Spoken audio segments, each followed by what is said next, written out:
Week, I joined Tim Stringer on Learn OmniFocus Live to walk through my OmniFocus setup and workflow. It was a fun time to join a Zoom call with members of his course to discuss OmniFocus, productivity principles, and how reviews help me integrate my system and keep all the things together. This video is now live, so I'll have a link in the show notes if you'd like to go take a look. Additionally, I can't recommend Tim's course enough. Learn OmniFocus if you're an OmniFocus user who is wanting to level up, or if you've gotten off track with things a little bit and need some assistance getting back going. That's learnomnifocus.com. I'll have a link in the show notes there too. That's an affiliate link. And if you want to sign up, it will support process and effective remote work. In other news, there's something new that we've made for you, and that's a brand new guide called The Ultimate Guide to an Effective Weekly Review. If you've ever struggled with performing a weekly review or wondered what terms like process your inbox or review these projects even mean, check out this guide. I wrote this guide to try to help you understand and get a better grasp on what an effective weekly review can look like. So it comes from a lot of the practices and habits and ideas that I've picked up over the years about what weekly reviews are, and I've tried to condense them down into a nice, easy to read and use guide. This guide is completely free. You can head on over to weeklyreviewchecklist.net to sign up and get it today. All right, we've talked about Linux a lot over the last few months. And this has honestly felt a little bit odd because I'm such a Mac nerd. I've had an Apple device for the last 12 years, almost exclusively, except for when I've had to use Windows for work. Linux has always been an interest for me, however. I remember installing early versions of Ubuntu on my PC back in college, but it never quite stuck. I've come to realize that things that I use that aren't my primary thing don't stick with me. I need to commit to something for a good few months so I can acclimate to the mindsets, the software. I did this in the past with Todoist.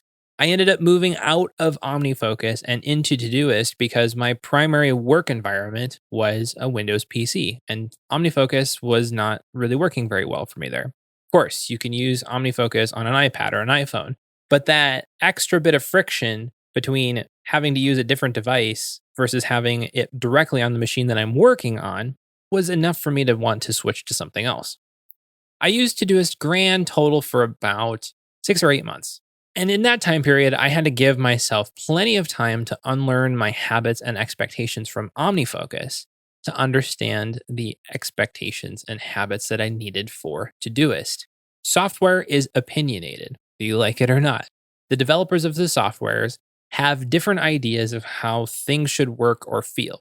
Todoist and OmniFocus at the core are very similar tools. They're outlines that are tasks that allow you to schedule and check things off, heavily influenced by the getting things done methodology, but their implementations vary drastically in a lot of different ways. It's very much the same with different operating systems. Mac OS and Linux are very similar pieces of software when it comes to operating systems. You have command line interfaces that are very similar. You have graphical user interfaces that are very different, but the ideas are the same. Where the differences are is in the little details, the little implementations. Like, for example, one on Linux, font rendering is not the highest priority. You have to do some, jumping through hoops to get crisp and clear fonts in an Ubuntu Linux installation, not always out of the box. macOS, completely different story. Apple values this, and so as a result, it's in their software. So in this journey of Linux, I mentioned previously that I started off trying to use a virtual machine that I was remoting into and just using a command line interface. But again, that really there was some friction with that and it was causing some issues for me. Since then, I've debated getting dedicated hardware to learn Linux, but that really wasn't working out either. It just doesn't make sense now. Instead, I've been having issues with my MacBook Pro where I had to do a basic nuke and pave on it, or I completely rebuild from the bottom up. So I went and did that. And instead of installing all of my usual applications, I installed VMware Fusion, which is a virtualization software, and a copy of Pop! OS, which is a pretty popular Linux distribution. I've been running this exclusively for the last couple of days, and it's been an interesting experiment. My development workflows feel very familiar. Vim, Git, and other CLI tools work relatively the same. Accessing websites, relatively the same. Using chat for work, relatively the same. But the user experience is wholly and entirely different. I don't have OmniFocus native there. I have no idea what to choose for email clients. I miss Alfred and Keyboard Maestro and text expansion that I've had set up. The way I'm used to working is wholly and entirely different in Linux. Not that it's necessarily bad. It's just that if I'm going to stick with it long term, I need to take some time to adjust to it. I need to list out all of the things that I'm missing or that I'm looking for inside of Linux from my macOS use and try to find alternatives for them. It's been a bit rough of an experiment to start off with just because it's so vastly different, but I plan to continue doing this for at least a little while, and I'll post more updates, and I'll share more updates of this in future episodes. Have you heard of Roam Research? I'd be surprised if you haven't, if you follow productivity apps at all. Roam is a sort of note-taking tool, but it's different than other ones. Many of us are familiar with note-taking tools like Evernote or Notion, and these tools tend to force you to categorize your thoughts. Take Bear for an example. You can put a note in Bear and it ends up in a sort of chronological list, but you have tags and you've got to decide what tags that note belongs to. Evernote and Notion are very similar. You have to decide, is this note coding related or business related? Is it podcast related or marketing related? And the deeper that you go down, the more complicated some of these decisions can be to make. And if you're like me, many of times these applications become a sort of digital junk drawer where all this knowledge and information that I've wanted to capture goes to never be seen again. I have over 5,000 notes in Evernote still, and I don't even subscribe to the service. But there's a bunch of stuff in there that I just haven't even been able to take the time to sift through because it's clippings of articles and it's thoughts or random ideas that I've had. And I put them in notebooks and I tried to tag them, but there really isn't an easy way to discover those things. Mindsets and methodologies have been developed to try to combat that difficulty, like Tiago Forte's Building a Second Brain, by recommending that you peruse your notes and link things together and flesh them out. But the trouble is that with these linear note-taking apps, it's often difficult to stumble upon information. I know Tiago Forte even has an application for Evernote where if you click on it, it'll just pop open a random Evernote note. So you can try to expand upon your thoughts on that further or just try to link it into your system a little bit better and retain that knowledge. But let's think about something different for just a moment here. Have you ever spent any time on Wikipedia?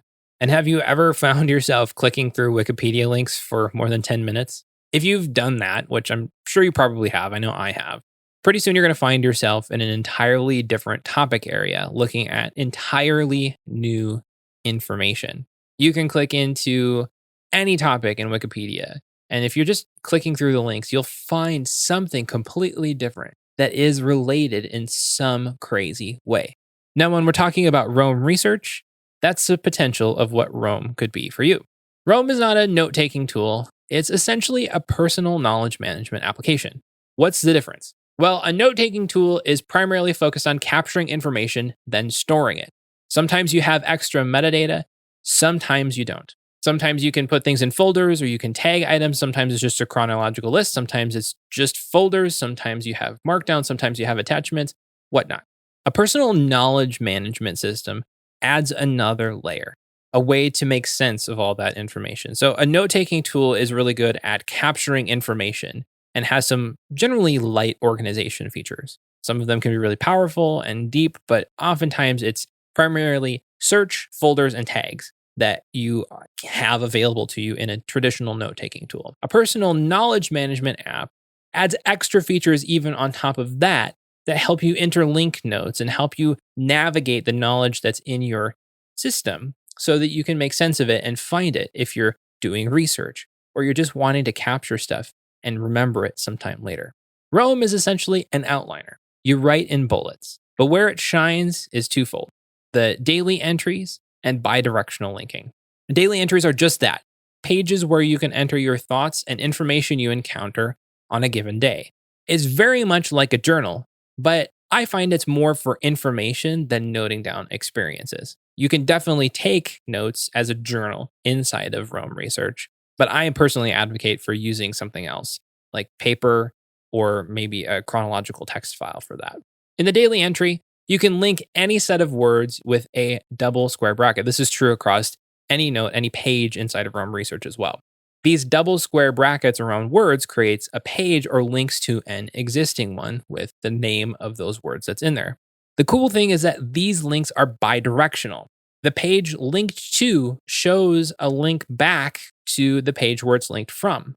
And these links also auto update when you change the name of the page. What I find is that the combination of the daily entries and bidirectional linking enables thoughtless capture of information while still keeping it in context of the broader picture of what's in your tool.